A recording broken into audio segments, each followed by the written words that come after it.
ചില സമയത്ത് വളരെ ബുദ്ധിമുട്ടാണ്. ചില സമയത്ത് വണ്ടി ഓൺ ആവില്ല, ഡെഡ് ആയിരിക്കും. ആ സാഹചര്യങ്ങളിൽ ടെൻഷൻ അടിക്കേണ്ട ആവശ്യമില്ല കേട്ടോ. ഇപ്പൊ ഒന്നും വർക്കിംഗ് അല്ല. ചില സമയത്ത് ഓടിക്കൊണ്ടിരിക്കുമ്പോഴായിരിക്കും വണ്ടി ചിലപ്പോ അങ്ങ് ഓഫായി പോകുന്നത്, പിന്നെ ഓൺ ആവില്ല, റീബൂട്ട് ചെയ്താൽ നടക്കത്തില്ല. അപ്പൊ സിമ്പിൾ ഒരു പരിപാടിയുള്ളൂ. ഇവിടെ ഒരൊറ്റ അടി എന്നാൽ മാത്രമേ നന്നാവുള്ളൂ. ഒരു കാരണവശാലും ഇങ്ങനത്തെ സാഹചര്യങ്ങളിൽ ടെൻഷൻ കാണിക്കരുത്. സമാധാനത്തോടെ ഇതൊന്ന് ഓണാവുന്ന കേസേ ഉള്ളൂ കേട്ടോ. സിമ്പിളാണ് പരിപാടി. അപ്പൊ പാസ്വേഡ് അടിക്കാം, വണ്ടി ഓടിച്ചിട്ട് പോവാം.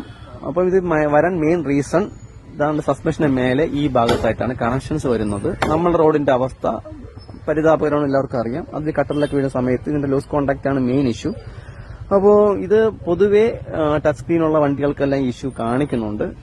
അപ്പം S1 Pro, S1, പിന്നെ S1 Pro Gen 2, S1 Air, അപ്പം ഒന്നും പറയണ്ട. അതാണ്ട് ഇതോ ആ വണ്ടിയിൽ തന്നെ ഏകദേശം ഒരു 1.5 ആഴ്ചയായിട്ട് ഞാൻ വണ്ടി എടുത്തിട്ട് കേട്ടോ. ഇപ്പൊ രാവിലെ നോക്കി ഓണാവുന്നില്ല, ചാർജ് ഇട്ട് നോക്കി രക്ഷയില്ല, വീണ്ടും അടി. ഇപ്പൊ നന്നാവും, അത്രേ ഉള്ളൂ. അടിക്കേണ്ടി വരും വണ്ടി എടുത്തു കഴിഞ്ഞാൽ. അപ്പൊ ശ്രദ്ധിക്കുക, ടെൻഷൻ അടിക്കണ്ട. സിമ്പിളാണ് ഇലക്ട്രിക്. ടെൻഷൻ അടിച്ച കോംപ്ലിക്കേറ്റഡ് ആണ് ഇലക്ട്രിക്. Thanks for watching.